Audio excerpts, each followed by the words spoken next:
მინდა რომ ახლა სტუდიაში მოვიწვიო ლევან ხაბეიშვილის ადვოკატი გიორგი კონდახიშვილი, მე მას მივესალმები.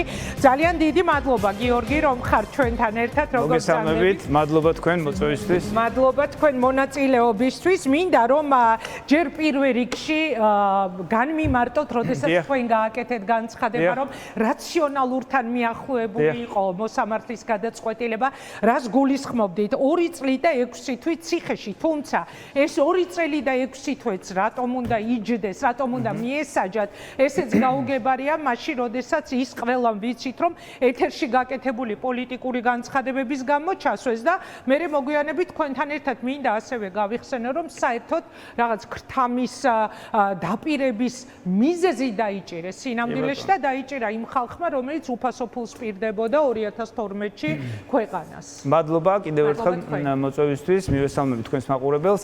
რაც შეეხება რაციონალურთან მიახლოებულ გადაწყვეტილებას, მოგეხსენებათ ინგა, ლევანი დაკავებული იყო უმძიმესი ბრალდებით თავის დროზე და მას ედავებოდნენ კორუფციულ ბრალდებას, ეს იყო საჯარო მოხელეებისთვის ქრთამის შეთავაზება, ქრთამის მიცემა.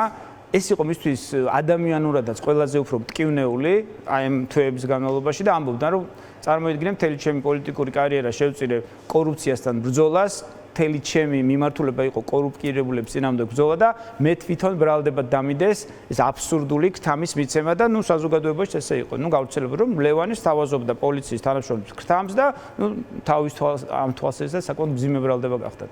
ყველა ეთერში, ყველა სასამართლო პროცესზე, ყველა მტკიცებულების თვალსაზრისით ჩვენ გქონდა ცალსახა პოზიცია და ყველაფერი გავაკეთეთ ამისთვის, რომ თუნდაც აი მსგავსი სახის მართლმსაჯულება, როდესაც არის ცალსახად პოლიტიკური მართლმსაჯულება, როდესაც არის ცალსახად პოლიტიკური გადაწყვეტილება, პოლიტიკური ლიდერის დაკავება, ამ დროსაც კი ძალიან ძნელია, ინგა, როდესაც სამართლებრივი აბსურდია, როდესაც მტკიცებულებები არის არა საკმარისი, როდესაც ფაქტობრივად საქმე არის ჩამოშლის პირას, ძნელია სასამართლო გახდეს მსგავსი აბსურდის თანამონაწილე და ეძებენ ხოლმე მეტნაკლებად ანუ ამ სასამართლოსთვისაც ამ სასამართლოშიც კი თუნდაც ხელოვნურად შეკოწიწებული რა უშლიდათ ხელს რომ დაეყენებინათ ბრალი, ვინაიდან მათთვის იყო პოლიტიკურად ძალიან მომგებიანი ოპოზიციური ლიდერი, რომელიც სულ ასე ვთქვათ ადანაშაულებდა მესამე პირებს კორუფციაში, თვითონ გამხდარიყო მსჯავრდებული კორუფციული ბრალდებით. ეს არა მხოლოდ იყო მძიმე სასჯელის სახით, ეს იყო რეპუტაციული დარტყმა. მაგრამ მე რაციონალურთან მიახლოებული ვიგულისხმენ, როდესაც მსგავს სიტუაციაშიც კი სასამართლო და ხელისუფლება იძულებული გახდნენ მოეძებნათ გზა, რომ ჯერ ერთი გაემართლებინათ ლევანი აი ამ აბსურდულ ბრალდებაში, მოეხსნათ მისთვის კორუფციული ბრალდება, ქრთამის მიცემა და რაც შეეხება სასჯელის ნაწილს, რა თქმა უნდა, ფაქტობრივად მესამედი არის. სასაცილოა და ღიმილის მომგვრელია და ტრაგიკული სიტუაცია გვაქვს, ინგა, რომ ისეთი ვითარება გვაქვს საქართველოში, რომ უდანაშაულო ადამიანი, პოლიტიკოსი 2 წლით ციხეშია და ჩვენ ვცდილობთ აქ პოზიტივი დავინახოთ. თუმცა რას ვუძახთ, ესეთი არის ნამდვილად საქართველოში სიტუაცია, რომ პოლიტიკურ მართლმსაჯულების საქმეებში ძალიან ძნელია მიაღწიო თუნდაც ობიექტურთან მიახლოებულ გადაწყვეტილებას და ის გადაწყვეტილება იმ ნაწილში დღეს, როდესაც ლევანს მოუხსნეს კორუფციული ბრალდება, ჩათვალეს, რომ ეს ქრთამის მიცემის შეთავაზება იყო აბსურდული თავისი შინაარსით და ასეთი წნეხის ფონზე მოსამართლე გამოაცხადა გადაწყვეტილება და თქვა, რომ ამ ნაწილში გამართლეს, მოეხსნას და ეს გადააკვალიფიცირა რაღაც უფრო დიდ აბსურდულზე, თუმცა სასჯელის თვალსაზრისით 2 წლამდე მოხდა საბოტაჟზე, ეს თავისთავად აი ამას გულისხმობდის. ხო, მე დღეს როცა გადაცემისთვის ვემზადებოდი, გავიხსენე რას ამბობდა ის. თავდაპირველად მაყურებელსაც რომ შევახსენოთ, ხაბეიშვილი დაიჭირეს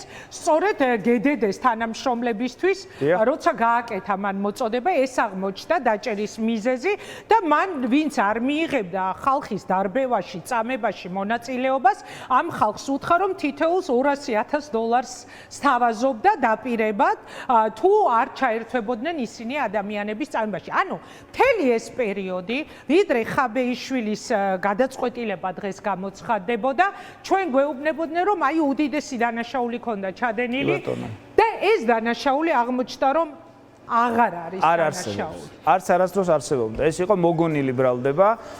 გავიხსენოთ, როგორ განვითარდა მოვლენები.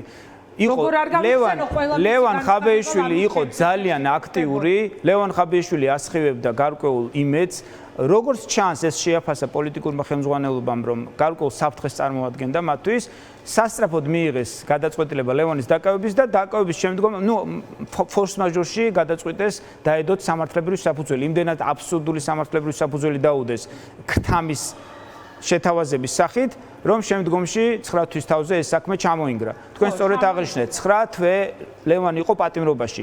პატიმრობის მიზეზი იყო, რომ იგი ზემოქმედებას მოახდენდა მოწმეებზე და ზემოქმედებას მოახდენდა იგივე პოლიციის თანამშრომლებზე. წყალებში შეურაცხყოფილ მოწმეებზე. ვერც მხოლოდ ერთი მოწმის მოყვანა შეძლო პროკურატურამ, მხოლოდ ერთი მოწმის მოყვანა და მანაც ჩვენებაში იმდაგვარი ფაქტობრივი გარემოები გადმოსვა, რომ ცალსახად ეს იყო დაცვის გამომხატებელი. აი რატომ გაყოლებთ იცით ამ დეტალებს, რამდენად აბსურდულია თავისთავად ეს ყველაფერი, რის გამოც დღეს მისი პატიმრობის გადაწყვეტილება მიიღო სასამართლომ. კიდევ ერთხელ რომ შევახსენოთ მაყურებელს, გავიგეთ, ესე იგი 3 სპეცრაზმელის სარჩელი იყო, ხო? არც ერთი სარჩელი არ ყოფილა. არც ერთი სარჩელი. 3 სპეცრაზმელი, 3 პოლიციის თანამშრომელი დანიშნა სუსმა მოწმეს. ხო, რომ ვითომ თავს ეს უპრეცედენტო იყო, კი ბატონო. და ბოლოს აღმოჩნდა, რომ ერთი მოწმე შერჩა და ეს ერთი მოწმე ჩამოეშალა. თუმცა შეურაცხყოფის მომენტი არავითარ კავშირში არ არის ქთამთან და კორუფციასთან. ადამიანი შეიძლება თავს შეურაცხყოფილად გზნობდეს, მაგრამ ეს არავითარ შემთხვევაში არ ნიშნავს, რომ სახეზე გვაქვს ჩვენს კორუფციული დანაშაული და მათ შორის ქთამის მიცემა. ფაქტია, რომ არ იყო ქთამის აღების ადრესატი, არ იყო ქთამის, ასე ვთქვათ, დაინტერესება იმ კუთხით, რომ მომავალი ბიუჯეტიდან პრემიის სახით იყო დაპირება და ამასთან დაკავშირებით ნამდვილად როგორ თქვა, ნამდვილად რაციონალთან მიახლოებული ანეკდოტია დაპირებების გამო პოლიტიკოსი გაუშვა ციხეში. მე მახსოვს 2012 წელს ხალხს რეებს პირდებოდა ყველა ოჯახში სოლარიუმი და უფასო ფული. ამას ჩავეხსნათ. ეხლა უკვე 2 წლითა და 6 თვით გაკეთებული პოლიტიკური განცხადებების გამო გადაცემებში და მშვიდობიან დამხობას ჩამოაშორეს სიტყვა მშვიდობიანი, დატოვეს დამხობა და დაიჭირეს 317-318 მუხლებით, ანუ სახელმწიფო ხელისუფლების დამხობის მოწოდების ბრალდებით და საბოტაჟისთვის, ხო? აი ამ ნაწილში რას აპირებთ? აგიხსნათ, აი საზოგადოებისთვის რომ გასაგები იყოს. ესე იგი, დაახლოებით 6 ლევანის საჯარო გამოსვლა ვიხილეთ მტკიცებულების სახით სასამართლოში. ყველა ამ გამოსვლაში ცალსახად და ერთმნიშვნელოვნად ლევანი საუბრობდა, თქვენ სწორედ აღნიშნეთ, მშვიდობიან კონსტიტუციის ფარგლებში კანონიერ დამხობაზე ხელისუფლების და მოყავდა მაგალითები, როგორც იყო სასამხეთში, ასე ვთქვათ, მშვიდობიანი რევოლუცია და როგორც იყო ვარდების რევოლუცია. ეს არის კონსტიტუციით გარანტირებული კანონის ფარგლებში. ხო, რატომ მეღიმება იცით ეს სიტყვა რომ ჩამოაშორეს და მარტო დამხობა რო დატოვეს ყველა ეთერში 4 ოქტომბრამდე, როდესაც იყო ხოლმე ჩემი სტუმარი ლევან ხაბეიშვილიც, პაატა ბურჭულას და სხვები და ამბობდნენ მშვიდობიანი დამხობა, მე სულ ეკითხებოდი ხოლმე რომ რანაირად წარმოგიდგენიათ ეს მშვიდობიანი დამხობა. ანუ ცალ-ცალკე ეს სიტყვები არასოდეს უთქვამთ, მხოლოდ დამხობა.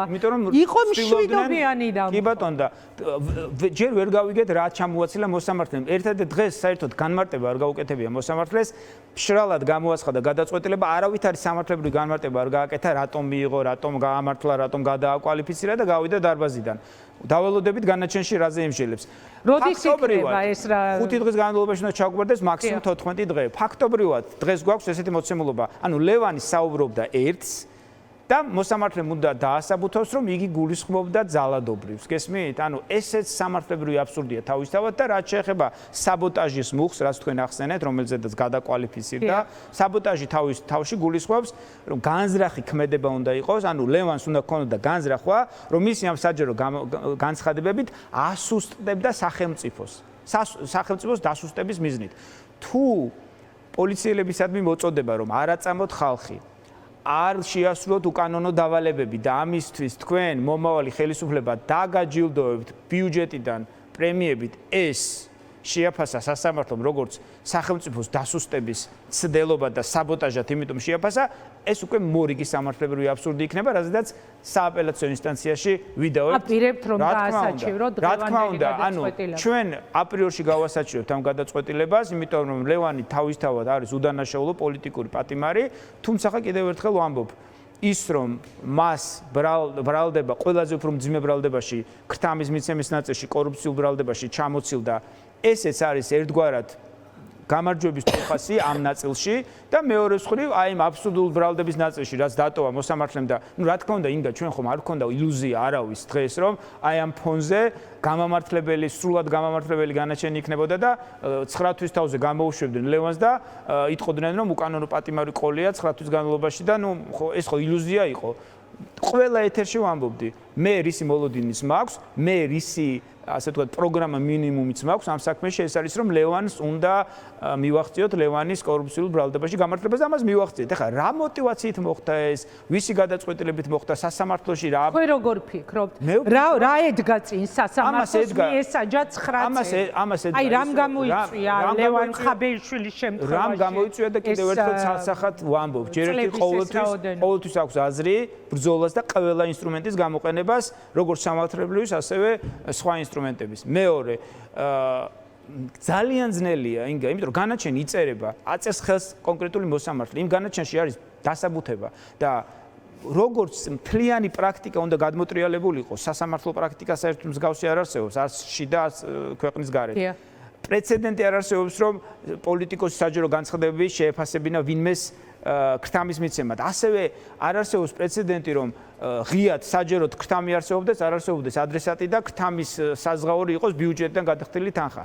ესეც ფაქტობრივად თავდაყირა აყენებდა. ამაზე ფაქტობრივად ყველა შეთანხმებული ვიყავით სამეცნიერო წრეებში, თვითონ პროკურატურაშიც კი მე არ შემხვედრია არც ქართული ოცნების მომხრე და არც მოწინააღმდეგე იურისტი, ვისაც ახლო გავლილი აქვს სისხლის სამართლის კოდექსთან, რომ ეთქვას, რომ ну კი რაღაცა თვალსაზრისით ეს შეიძლება ქთამი იყოს და მეორე ეს რომ მოსამართლეს დღეს დაეწერა რომ პოლიტიკოსის მიერ გაკეთებული საჯარო შეთავაზება შეიძლება ქთამის მიცემად შეფასდეს დასაჭერი იქნება ნახევარი პოლიტიკური სპექტრი თქვენ ძალიან სწორად აღნიშნეთ მაგას ვამბობ უამრავი განცხადებები გვინახავთ 5 მილიონიდან დაწყებული კრედიტების ჩამოწერით დამთავრებული და ასე შემდეგ. თუ არა თუ ქთამად ამომრჩევლის მოსყიდვად არ შეიძლება ასე ვთქვათ დაკვალიფიცირდეს დაპირება თუ კი იგი ბიუჯეტიდან სახსრების გაღებას სახსრების ანაზღაურებასთან არის დაკავშირებული. ამიტომაც ამ კუთხით სხვა გზა არ დარჩა სასამართლოს იქაც არიან საკმაოდ კვალიფიციური იურისტები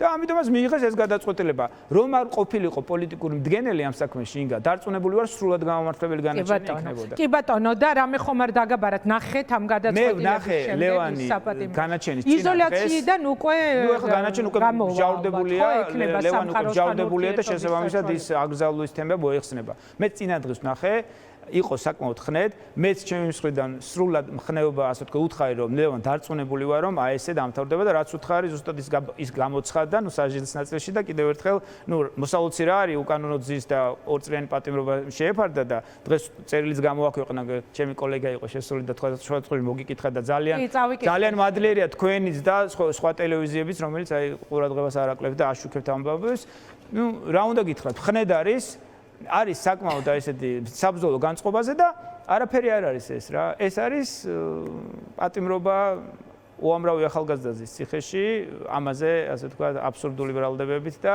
ყველა მედგრად უძლებს ამას და ქვეყნის სიყვარულისთვის, სამშობლოს სიყვარულისთვის ციხეში 1-2 წელი და მათ შორის 5 წლის ჯდომას არაფერს არ ნიშნავს, თუკი ეს მიგაჩნია რომ ეს არის შენი პრინციპი, ეს არის შენი ქვეყნის სიყვარული და ეს არის სამშობლოს სიყვარული. ამიტომაც ლევანი სწორედ ასე ფიქრობს. დიდი მადლობა, გიორგი, მადლობა თქვენ და წარმატებას გისურვებთ.